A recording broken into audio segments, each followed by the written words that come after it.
कौन है शिव? हमारे राम के आराध्य हैं शिव। इसलिए जब भी जीवन में कोई कष्ट आए मेरे भाई, तो संसार का जप मत करो, शंकर का जप करो, राम का जप करो महाराज।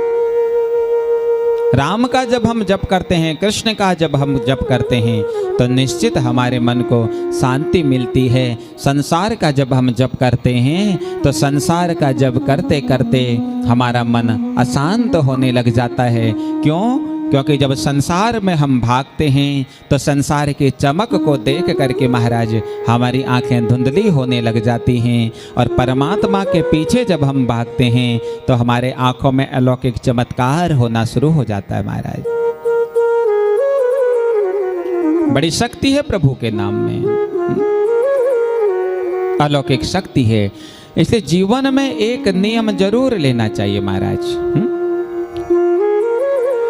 एक बार एक जगह कथा चल रही थी, कथा गाने के लिए महाराज जी पहुंचे,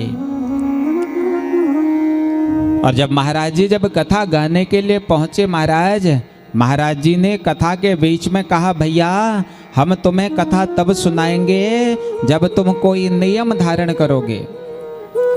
कोई ना कोई नियम तुम्हें धारण करना पड़ेगा। थोड़ा बढ़ा दो यार, थोड़ा सा। कोई ना कोई नियम तुम्हें धारण करना पड़ेगा। तो सबने नियम धारण किया महाराज, लेकिन एक लाला जी है ना, लाला जी ने कोई नियम धारण नहीं किया। सबने कहा, महाराज आपने कहा था नियम धारण करेंगे, हम सब ने तो नियम धारण कर लिया, लेकिन हमारे बगल में जो लाला जी रहते हैं, ये लाला जी कोई नियम धारण नहीं कर रहे हैं। महाराज जी ने कहा, पकड़ करके लाओ, कहाँ हैं? लाला जी को पकड़ करके लाया गया। महाराज जी ने कहा, क्यों नियम धारण नहीं कर रहे हो? करना पड़ेगा जब सबने किया है। तो लाला जी ने भी कह दिया, चलो हम एक नियम धारण करते हैं। बोले, क्या नियम धारण करते हो? बोले, जो मेरे सामने जो यह कुम्हार है ना, जो मिट्टी के घड़े बनाता है, मैं रोज इस कुम्हार के दर्शन करूंगा, बस यही मेरा नियम है। बोले, चलो ठीक है। अब लाला जी रोज पहले सुबह उठते, स्नान करते, और स्नान करके पहले कुम्हार के पास जाते, कुम्हार का दर्शन करते, उसके बाद लाला जी भोजन करते महाराज। एक बार लाला जी को कहीं जाना पड़ा, सुबह हुई, लाला जी ने स्नान किया, रिश्तेदारों ने कहा कुछ खा लो। बोला, नहीं खा सकता हूँ, क्योंकि नियम लिया है, जब तक कुम्हार के दर्शन नहीं करूंगा तब तक कुछ खाऊंगा नहीं महाराज। 12 बजे के लगभग लाला जी घर पहुंचे, दौड़ करके कुम्हार के पास पहुंचे, लेकिन कुम्हार की पत्नी ने कहा कि वह तो मिट्टी लेने के लिए पहाड़ गए हुए हैं।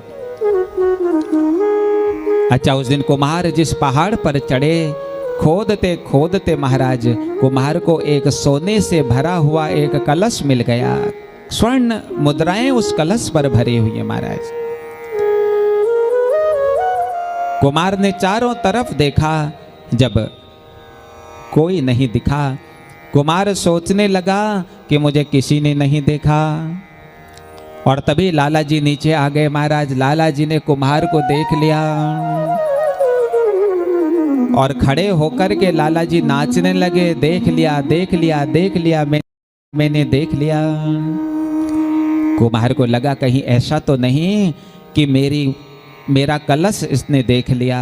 हाँ, कुम्हार ने कहा, क्या देखा? बोला, जो भी देखा देख लिया। कुम्हार कहता है, किसी से कहना मत, 50-50, आधा तेरा आधा मेरा। सोने का कलश लेकर के, असरफियों से भरा वह कलश लेकर के लाला जी के पास पहुंचा। कहता, महाराज इसमें से आधा तुम ले लो, आधा मुझे दे दो। आज लाला जी रोने लगे, रोते रोते कहते हैं, भाई मैं रो इसलिए रहा हूँ, जीवन में मैंने एक संकल्प लिया कि तेरा दर्शन करूँगा, तेरे दर्शन किए बिना कुछ खाऊंगा नहीं। अगर ये इतना संकल्प लेने से आज मुझे इतना सोना प्राप्त हो गया, अगर वही संकल्प मैंने लिया होता कि मैं अपने राम को देखे बिना जल नहीं पीऊंगा, अपने कृष्ण को देखे बिना जल नहीं पीऊंगा, तो मेरा राम मेरा कृष्ण मुझको क्या नहीं दे देता महाराज। हाँ, क्या नहीं दे देता वो मुझे। मन शांत तो मेरे भाई